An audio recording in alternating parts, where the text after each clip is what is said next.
ಇವತ್ತು ಆರೋಗ್ಯಕರವಾಗಿರ್ತಕ್ಕಂಥ ಬೆಲ್ಲದ ಕೊಬ್ಬರಿ ಮಿಠಾಯಿನ ಹೇಗೆ ಮಾಡೋದು ಅಂತೇಳಿ ತೋರಿಸ್ಕೊಡ್ತಾ ಇದ್ದೀನಿ. ಕಳಸದ ಕಾಯೆಲ್ಲ ಏನು ಮಾಡೋದು ಅಂತೇಳಿ ಯೋಚನೆ ಮಾಡ್ತಾ ಇದ್ರೆ ಈ ರೀತಿ ಸ್ವೀಟ್ನ ಮಾಡ್ಕೊಳ್ಳಿ. ಬನ್ನಿ ಹಾಗಾದರೆ ಈ ಬೆಲ್ಲದ ಕೊಬ್ಬರಿ ಮಿಠಾಯಿನ ಹೇಗೆ ಮಾಡೋದು ಅಂತೇಳಿ ನೋಡ್ಕೊಳ್ಳೋಣ. ಎಲ್ಲರಿಗೂ ನಮಸ್ಕಾರ, welcome to my channel Sonu special. ಮೊದಲನೇದಾಗಿ ನಾನಿಲ್ಲಿ ಒಂದು ತೆಂಗಿನಕಾಯಿನ ತುರಿದು ಇಟ್ಕೊಂಡಿದ್ದೀನಿ. ಇದನ್ನು ಸ್ವಲ್ಪ ಸಣ್ಣದಾಗಿ ಮಾಡ್ಕೊಳ್ಬೇಕು. ಹಾಗಾಗಿ ನಾನು ಮಿಕ್ಸರ್ ಜಾರ್ಗೆ 2 ಬ್ಯಾಚ್ ಆಗಿ ಸೇರಿಸ್ಕೊಳ್ತಾ ಇದ್ದೀನಿ. ತುಂಬ ಸಣ್ಣದಾಗಿ ಪೌಡ್ರ್ ಮಾಡಬೇಡಿ. ರಿವರ್ಸ್ ಪಲ್ಸ್ ಮಿಕ್ಸಿ ಮೇಲೆ ಇಟ್ಬಿಟ್ಟು ಒಂದು 3 ಸಾರಿ ರಿವರ್ಸ್ ಪಲ್ಸ್ ಮಾಡಿದರೆ ಸಾಕು. ಇಷ್ಟು ಸಣ್ಣದಾಗಿ ಆಗುತ್ತೆ, ಇಷ್ಟಾದರೆ ಸಾಕು. ನೀವೇನಾದರೂ ಗ್ರೇಟರಲ್ಲಿ ಇಷ್ಟು ಸಣ್ಣದಾಗಿ ತುರ್ಕೊಳ್ತೀನಿ ಅಂತ ಅಂದರೆ ನೀವು ರುಬ್ಬದೇನೂ ಕೂಡ ಹಾಗೆ ಡೈರೆಕ್ಟಾಗಿ ಹಾಕ್ಕೊಳ್ಬೋದು. ಅದೇ ರೀತಿ 2 ಬ್ಯಾಚನ್ನು ಸಹ ನಾನಿಲ್ಲಿ ರುಬ್ಬಿ ಒಂದು ಕಡೆ ಸೇರಿಸ್ಕೊಳ್ತಾ ಇದ್ದೀನಿ. ರುಬ್ಬಿ ಆದಮೇಲೆ ನಾನು ಒಂದು ಬೌಲಲ್ಲಿ ತಗೊಂಡು ಎಷ್ಟು ಅಳತೆ ಸಿಗುತ್ತೆ ಅಂತೇಳಿ ಲೆಕ್ಕ ತಗೋತಾ ಇದ್ದೀನಿ. ಏಕೆ ಅಂತ ಅಂದರೆ ನಮಗೆ ಬೆಲ್ಲನ ಎಷ್ಟು ಹಾಕಬೇಕು ಅಂತೇಳಿ ಗೊತ್ತಾಗುತ್ತೆ. ಈ ರೀತಿ ಅಳತೆ ಮಾಡಿ ಹಾಕ್ಕೊಂಡ್ರೆ ನನಗಿಲ್ಲಿ ಟೋಟಲ್ ಆಗಿ 1/4 ಕಪ್ಪು ತೆಂಗಿನಕಾಯಿ ತುರಿ ಆಗಿದೆ. ನೀವು ನೋಡ್ತಾ ಇದ್ದೀರಾ, ಇಷ್ಟು 1/4 ಕಪ್ ಸಿಕ್ಕಿದೆ. ಸ್ಟವ್ ಮೇಲೆ ಒಂದು ಫ್ರೈಯಿಂಗ್ ಪ್ಯಾನ್ನ ಇಟ್ಕೊಂಡಿದ್ದೀನಿ. ಇದಕ್ಕೆ ನಾನು ಒಂದು 3 ರಿಂದ 4 ಟೀ ಸ್ಪೂನಷ್ಟು ತುಪ್ಪನ ಸೇರಿಸ್ಕೊಳ್ತಾ ಇದ್ದೀನಿ. ಈ ತುಪ್ಪ ಬಿಸಿ ಆದಮೇಲೆ ನಾವೀಗ ತೆಂಗಿನಕಾಯಿ ಇದು ಏನು ರೆಡಿ ಮಾಡಿ ಇಟ್ಕೊಂಡಿದ್ದೀವಿ ಅದನ್ನು ಹಾಕ್ಕೊಂಡು ಹುರ್ಕೊಳ್ಬೇಕು. ಈ ರೀತಿ ಕಾಯಿನ ಹುರಿದು ಮಾಡೋದ್ರಿಂದ ತುಂಬಾ ಈಸಿಯಾಗಿ ಆಗುತ್ತೆ. ಫಸ್ಟ್ ಟೈಮ್ ಮಾಡೋರು ಕೂಡ ತುಂಬಾ ಕ್ವಿಕ್ಕಾಗಿ, ತುಂಬ ಎಲ್ಲೂ ಕೂಡ ಫೇಲ್ ಆಗೋದಿಲ್ಲ, ಅಷ್ಟು ಚೆನ್ನಾಗಿ ಮಾಡ್ಕೊಳ್ಬೋದು. ಅದೇ ನೀವು ಪಾಕ ತೆಗೆದು ಮಾಡ್ತೀರಾ ಅಂತ ಅಂದರೆ ಅದು ಪಾಕ ಬಂತೋ ಇಲ್ವೋ ಎಷ್ಟು ತೆಗಿಬೇಕು ಅಂತ ಕನ್ಫ್ಯೂಷನ್ ಆಗುತ್ತೆ. ಬಟ್ ಈ ಮೆಥಡ್ನ ಫಾಲೋ ಮಾಡೋದ್ರಿಂದ ತುಂಬಾ ಚೆನ್ನಾಗಿ ಬರುತ್ತೆ ಬರ್ಫಿ. ಮೀಡಿಯಮ್ ಫ್ಲೇಮಲ್ಲಿ ಇಟ್ಕೊಂಡು ಈ ರೀತಿಯಾಗಿ ಒಂದು 5 ನಿಮಿಷ ಹುರ್ಕೊಳ್ಬೇಕಾಗತ್ತೆ. 5 ನಿಮಿಷ ಆದಮೇಲೆ ನಾನಿಲ್ಲಿ ಬೆಲ್ಲನ ಸೇರಿಸ್ತಾ ಇದ್ದೀನಿ.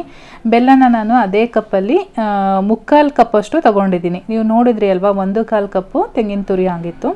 ಆದರೆ ಅರ್ಧದಷ್ಟು ನಾನು 3/4 ಕಪ್ಪು ಬೆಲ್ಲನ ಹಾಕ್ಕೊಂಡಿದ್ದೀನಿ. ತುಂಬ ಸ್ವೀಟ್ ಇಷ್ಟಪಡ್ತೀರಾ ಅಂತ ಅಂದರೆ 1 ಕಪ್ ಬೇಕಾದರೂ ಸೇರಿಸ್ಕೊಳ್ಬೋದು. ಜೊತೆಗೆ 2 ಏಲಕ್ಕಿನ ಕುಟ್ಟಿ ಪುಡಿ ಮಾಡಿ ಕೂಡ ಸೇರಿಸ್ಕೊಂಡಿದ್ದೀನಿ.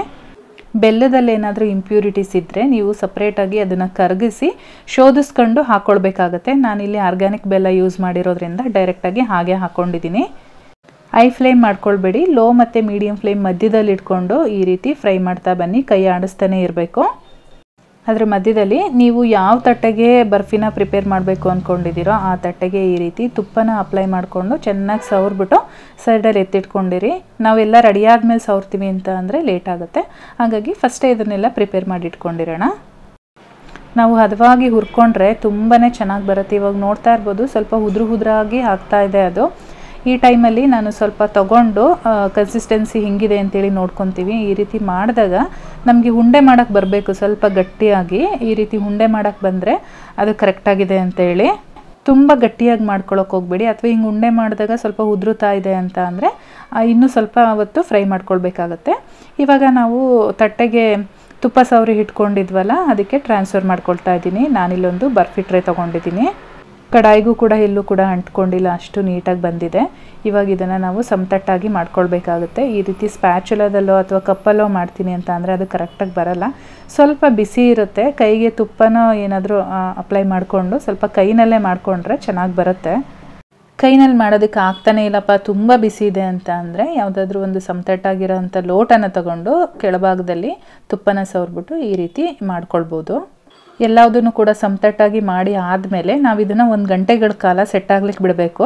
ಇವಾಗ ನಾನು 1 ಗಂಟೆ ಬಿಟ್ಟಿರ್ತೀನಿ. 1 ಅವರ್ ಆದಮೇಲೆ ನಾನಿಲ್ಲಿ ಓಪನ್ ಮಾಡಿದ್ದೀನಿ. ನೀಟಾಗಿ ಸೆಟ್ ಆಗಿದೆ. ಇವಾಗ ನಮಗೆ ಯಾವ ಶೇಪಲ್ಲಿ ಬೇಕೋ ಆ ಶೇಪಲ್ಲಿ ಕಟ್ ಮಾಡ್ಕೊಳ್ಬೇಕು. ನೀವು ಮುಂಚೆನೇ ಕಟ್ ಮಾಡೋಕ್ಕೆ ಹೋದರೆ ಈ ರೀತಿ ಬರೋದಿಲ್ಲ. ಇವಾಗ ನೋಡಿ ಎಷ್ಟು ಚೆನ್ನಾಗಿ ಬರ್ತಾ ಇದೆ ಅಂತ. ನಾನಿಲ್ಲಿ ಸ್ಕ್ವೇರ್ ಶೇಪಲ್ಲಿ ಕಟ್ ಮಾಡ್ತಾ ಇದ್ದೀನಿ. ತುಂಬಾ ಚೆನ್ನಾಗಿರುತ್ತೆ, ತುಂಬಾ ರುಚಿಯಾಗಿತ್ತು. ನೀವು ಕೂಡ ಮನೆಯಲ್ಲಿ ಬೆಲ್ಲ ಹಾಕಿ ಟ್ರೈ ಮಾಡಿ, ಸಕ್ಕರೆ ಹಾಕಂತ ಮಾಡ್ತಾನೆ ಇರ್ತೀರ. ಈ ರೀತಿ ಬೆಲ್ಲ ಹಾಕಿ ಡಿಫ್ರೆಂಟಾಗಿ ಒಂದು ಸಲ ಮಾಡಿ ಮನೇಲೂ ಕೂಡ ಮಕ್ಕಳಿದ್ರೆ ತುಂಬಾ ಇಷ್ಟಪಟ್ಟು ತಿಂತಾರೆ. ಬರ್ಫಿ ಪೀಸು ಎತ್ತೋದಕ್ಕೂ ಕೂಡ ತುಂಬಾ ಚೆನ್ನಾಗಿ ಬರ್ತಾ ಇದೆ. ನೋಡಿ ಎಷ್ಟು ಚೆನ್ನಾಗಿ ಬರ್ತಾ ಇದೆ ಅಂತೇಳಿ. ಒಳಗಡೆ ಟೆಕ್ಸ್ಚರ್ ಕೂಡ ಹೇಗಿದೆ ಅಂತೇಳಿ ನಾನು ನಿಮಗೆ ಒಂದು ಓಪನ್ ಮಾಡಿ ತೋರಿಸ್ತೀನಿ. 1 ಪೀಸ್ ಕೊಟ್ಟರೆ ಸಾಕಾಗೋದೇ ಇಲ್ಲ, ಇನ್ನೊಂದು ಬೇಕು ಅಂತ ಕೇಳ್ತಾರೆ, ಅಷ್ಟು ರುಚಿಯಾಗಿರುತ್ತೆ. ನೋಡಿ ಒಳಗಡೆ ಕೂಡ ಎಷ್ಟು ಸಾಫ್ಟಾಗಿದೆ ಅಂತ ಹೇಳಿ. ಈ ರೆಸಿಪಿ ನಿಮಗೆಲ್ಲ ಇಷ್ಟ ಆಗಿದ್ರೆ ರೆಸಿಪಿಗೆ ಒಂದು ಲೈಕ್ ಕೊಡಿ. ಹಾಗೆ ನಿಮ್ಮ ಫ್ರೆಂಡ್ಸ್ ಜೊತೆ ಶೇರ್ ಮಾಡ್ಕೊಳ್ಳಿ. ಜೊತೆಗೆ ಚಾನಲ್ನ ಸಬ್ಸ್ಕ್ರೈಬ್ ಮಾಡ್ಕೊಳ್ಳಿ. ಹಾಗೆ ಫೇಸ್ಬುಕ್ ಪೇಜನ್ನು ಫಾಲೋ ಮಾಡಿ. ನಾನು ಮತ್ತೆ ಸಿಗ್ತೀನಿ ಮುಂದಿನ ವಿಡಿಯೋದಲ್ಲಿ. Thank you.